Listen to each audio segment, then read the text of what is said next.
So, once again, ladies and gentlemen, good day sa inyong lahat, mga kapartners. So, nagbabalik muli ang inyong kapartners, no?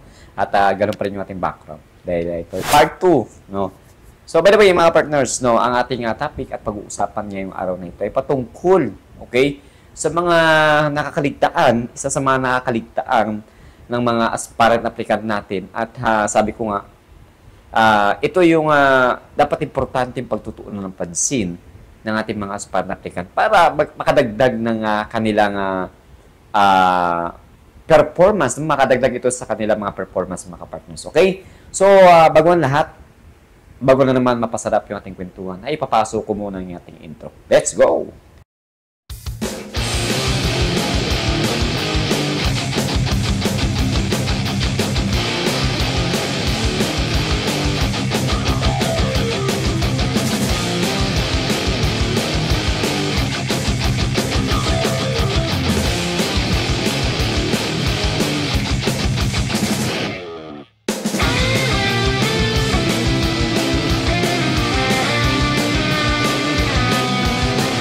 Once again, no, panibagong araw, panibagong tips at gabay na naman ang ihahatid ko sa inyo, mga kapartners. Ngayong araw ay ito yung itong topic na to ay ito yung kadalasan na nakakalimutan o nakakaligtaan ng mga aspirant applicant natin at yung mga kapartners natin dyan. Okay?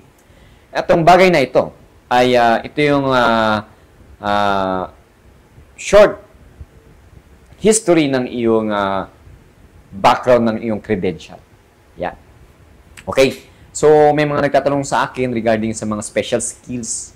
Paano nga ba makakadagdag sa puntos, sa points, sa kanilang performance. Okay, dito nakasalalay. Okay, so ano nga ba yun? Ang nakakaligtaan at nakakalimutan at di nabibigyan ng pansin, okay, ng mga aspirant applicant natin, ang PDS. Yan.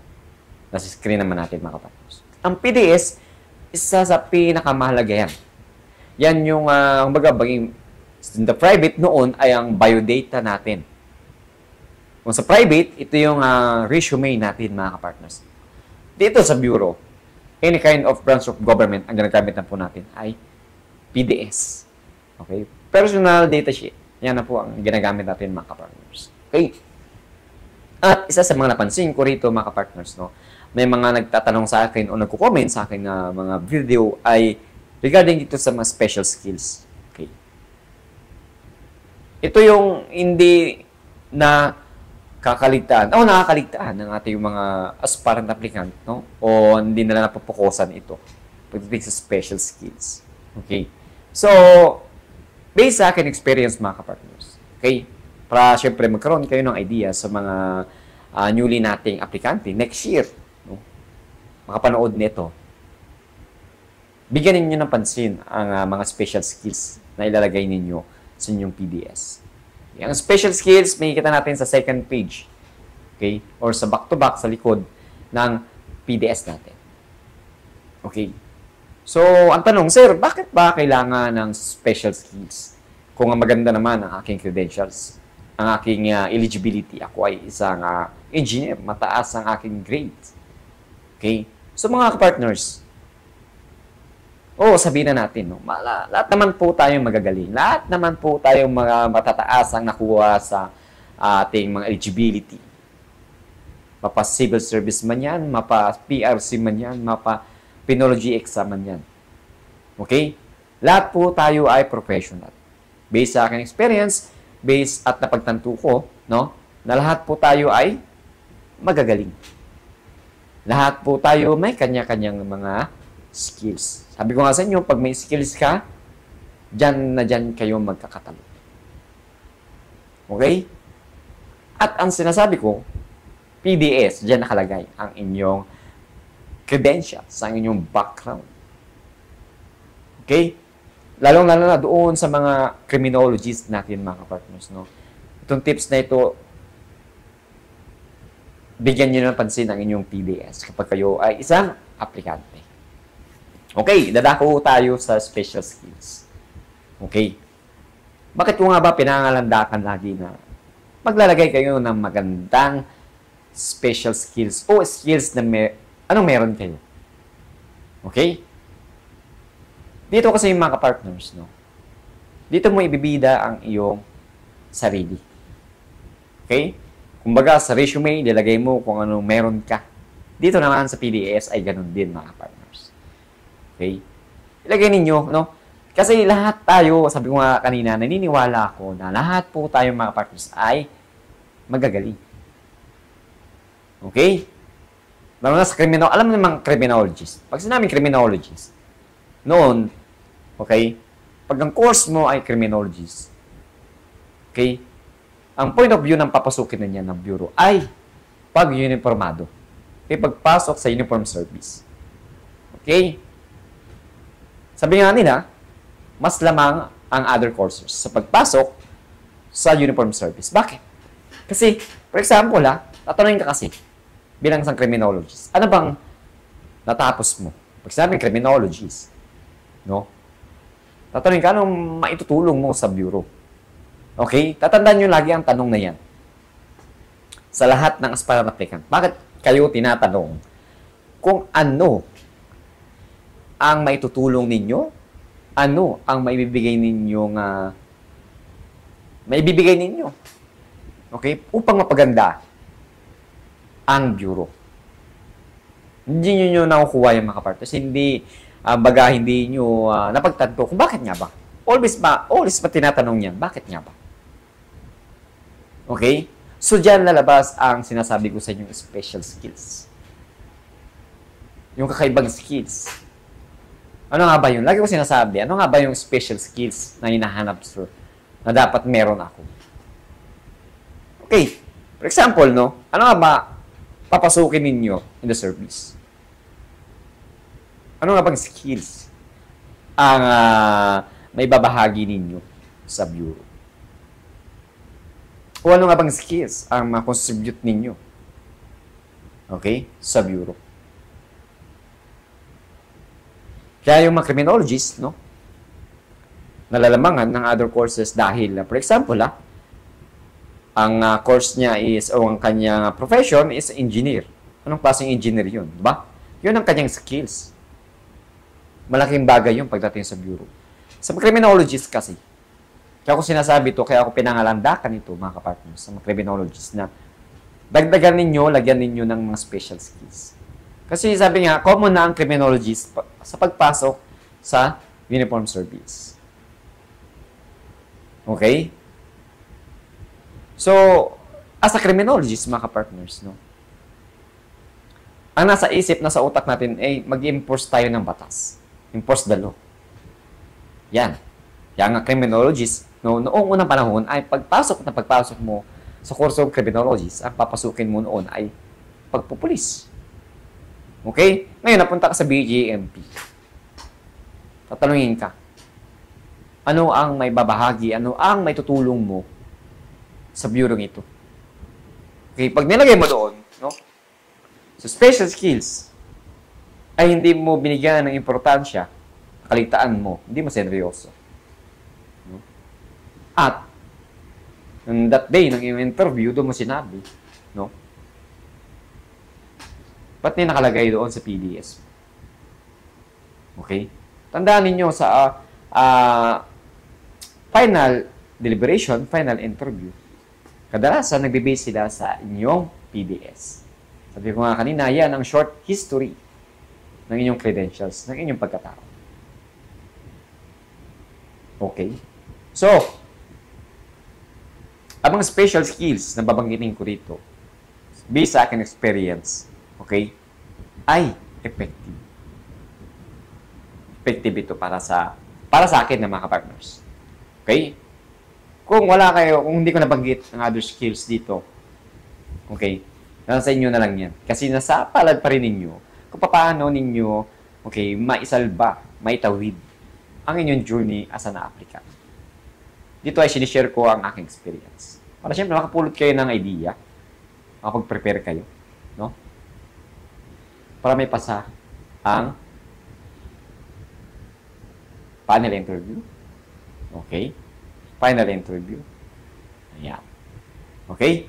So, ang skills na effective dito, mga partners, no, ay computer literacy. No, dapat may basic kayo sa mga computers. Paano gamitin ng computers. No, kaya sinasabi ko dito mga partners, lamang na lamang dito kapag ikaw ay IT. Okay, computer science. Yan. Yan ang hinahanap ng bureau mga partners. Kung bibigyan natin ng percent na sinasabi ko na effective ito ay mga nasa 85%. Okay, nakadepende pa rin kung paano mo i-deliver. Nakadepende pa rin kung paano mo ibibenta yung skills. Okay? Computer. Sa panahon ngayon, mga partners, no? Dito sa trabaho namin yan, lahat umiikot sa computer. No?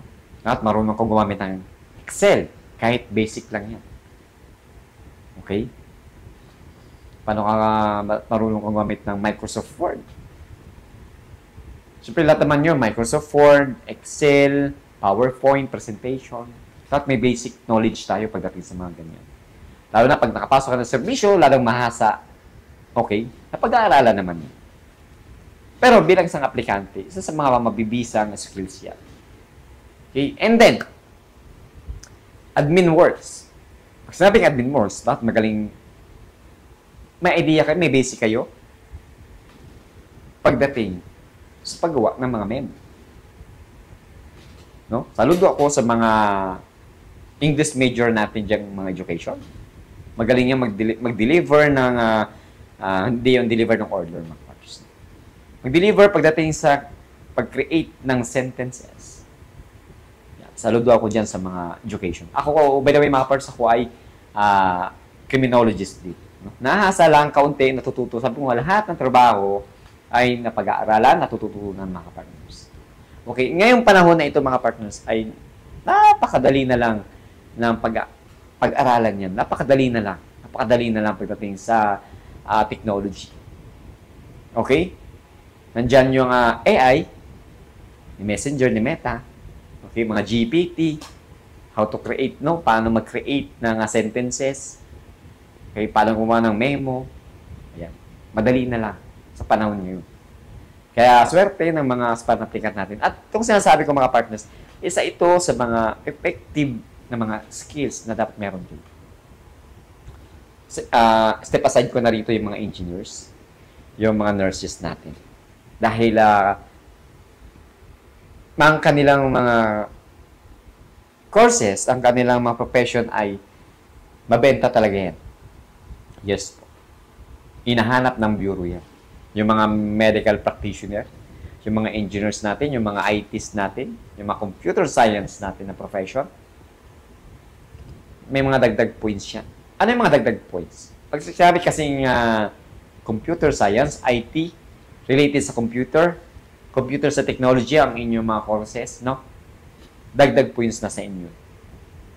Sabi ko nga, dagdag points at nakadepende yan kung paano yung i-deliver, kung paano nyo ibenta yung inyong skills. Nasa palad pa rin ninyo, mga partners. No? Siyempre, sa mga criminologists, sabi ko nga sa inyo, kasi very common na talagang criminologists pagdating sa pag-a-apply sa mga aplikante. No?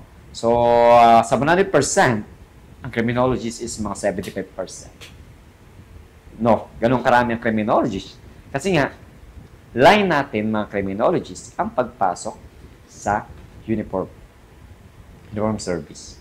No? Kaya dapat, dito sa PDS na ito, huwag nyo ibabaliwala yung mga skills na meron kayo. Kasi meron nag-comment dito, hindi ko na maalala. No? Sir, hindi ko na po nilakip yung aking skills pagdating sa computer. Computer literacy. Computer literacy. No? Dahil po wala akong certificate. Sabi nga sa inyo, kahit wala kayong certificate, mga partners, ilagay ninyo, basta, no? Alam ninyo yung skills na nilagay ninyo doon. Okay? Once kasi na tinignan ko ng skills ninyo sa PBS ninyo, pagde-demo kayo doon. Tatanungin kayo kung anong alam nyo doon sa skills na nilagay nyo doon. Okay? Hindi po pwede yung naglagay lang kayo ng skills dahil gusto ko lang. No? Lahat ng skills, ng special skills na nilagay nyo doon, mga partners, tatanungin kayo kung ano ang alam nyo doon sa special skills na nilagay nyo. Okay? So, mag-ingat pa rin kayo sa paglalagay. Dapat alam na alam ninyo yung mga skills o may basic learning kayo doon sa special skills na nilagay ninyo. Okay? So, dagdag ko rito ang mga special skills na meron kayo. Kayo ay instructor or meron kayong na kayo ay pero may mga partners, no? Isa sa mga special skills na effective pa rin, no? Kayo ay nagtuturo o may basic learning knowledge kayo sa mga self-defense. Yan. Boxing, Muay Thai, Karate, Taekwondo. Yan. Ilagay ninyo yun. Bakit? Someday, in the future, magagamit niyo yan dito sa bureau. Dahil may certification kayo, digit kayo pa, no? O instructor kayo ng isang martial arts. Magagamit niyo yan in the future dito sa bureau. Siyempre, kailangan niya once na nagkakaroon ng sports fest, papatawag kung ano yung mga special skills, special sports ninyo, no? Ayan. Yung mga hilig ninyo, magagamit niyo dito yan in the future pag kayo nakapasok. For example, kayo nakalagay, sir, player po ako. Pro player ako ng basketball. Why not lagay ninyo yun? Okay? Isa rin yun sa nakakadagdag sa special skills. Okay? Sir, ako naman po ay special skills ko is marunong po ako mag-drive ng mga malaking sasakyan. For example, bus, truck. Ilagay ninyo yun. Professional driver. Magandang skills yun, mga partners. Okay? Overall na sinabi ko sa inyo, mga partners. Mag-focus tayo, no, sa ating special skills. Ilagay natin doon. Seryosohin natin yung paglalagay doon ng mga skills natin na kung anong meron tayo na mapapakinabangan ng bureau. Always na tinatanong yan. Kasi, sabi mo nga kanina, lahat tayo professional. Nagkakaturo tayo sa mga special skills na meron tayo, mga partners. Okay? Kung meron ka kailbang skills, ilagay ninyo doon. At syempre, i-deliver nyo ng maganda, i-benta nyo ng maganda ang skills ninyo. Huwag ninyo itatago yun. Okay? So, yun mga partners, no? Another payo, tips at gabay na naman ang inyong narinig sa akin, sa inyong kuyang ka-partners, no?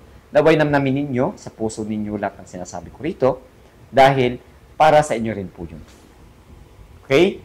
At always, no, disclaimer, mga partners, no? Nasa sa inyo pa rin. Nasa palad pa rin ninyo po, mga partners, ang kapalaran niyo bilang aplikante. Ang inyong journey ay nakasalalay pa rin sa inyo, mga palad.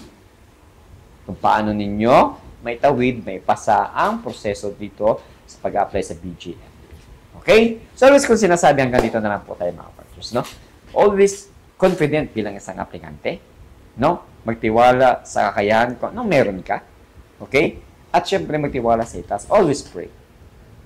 Okay? At always be a confident bilang isang aplikante. Huwag ninyo at always ninyong tatandaan yan. Okay? At syempre, maging mabuting kapwa sa tao. Dahil baka yung kapwa na yun, makatulong in the future sa inyong pag-apply dito sa beauty. Okay? At lagi ko sinasabi, no? Saludo.